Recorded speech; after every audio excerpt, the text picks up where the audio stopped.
Good evening, everybody. Once in a while something comes along on YouTube that questions your belief in the sanity of your fellow human. You see something that makes Nephilim Free look like a genius, and that you know Shock of God will be using in his arguments in the next few days. Today was one such day. I saw a clip from the O'Reilly Factor on the Fox News channel. Now, I know full well not to expect much in the form of a coherent argument from the Fox News channel, let alone from Bill O'Reilly, but this is just breathtaking. My chin still hurts from where my jaw hit the desk, and I am having difficulty focusing from concussion from the involuntary facepalm that resulted.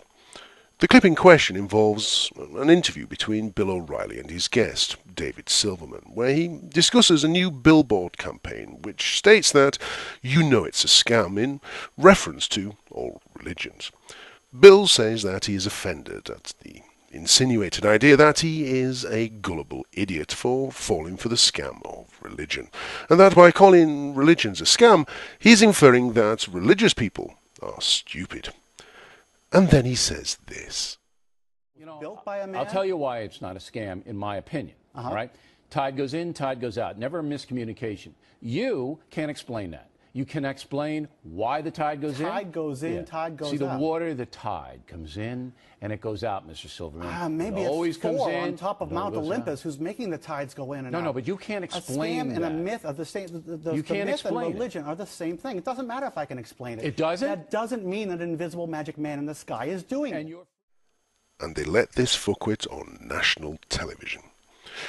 Glenn Beck has no response to that level of stupidity, even with a chalkboard, but I'm sure he will try. And don't think I'm letting David Silverman off the hook either. David, Bill give you a gift, and you missed it. There are only two possible responses to Bill's challenge, and you gave neither. The first would be to just sit in stunned silence, just not saying a word, with an incredulous look on your face, and wait for Bill to explain the epic self-ponage he had just achieved. Maybe when Bill starts to look uncomfortable, starts to squirm, just ask him in a calm voice if he had just claimed that humanity has no understanding of something that has been explained for hundreds of years, something that Newton could explain. That would have been television gold. And then there is the other response, and I'm sure that by now you, the viewer, knows exactly what that response is.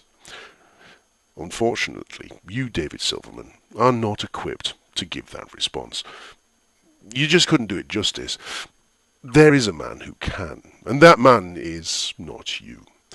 We know his name, and if he had been sitting in that chair in that studio and had been challenged to explain how the tides work, he would have needed only one word to make this clip the most memorable moment in television history. Gravity, you fucking retard! Gravity! Have you ever heard of fucking gravity? Gravity! Gravity! Yeah, that's right. It had to happen eventually. They've denied evolution for years, and they've denied relativity. It was only a matter of time before they started to question gravitational theory. After all, it is just a theory. My opinion, and I know I'm not the smartest guy in town, but okay, so we'll do it live. Fuck it. Do it live. I'll write it and we'll do it live. Fucking thing sucks.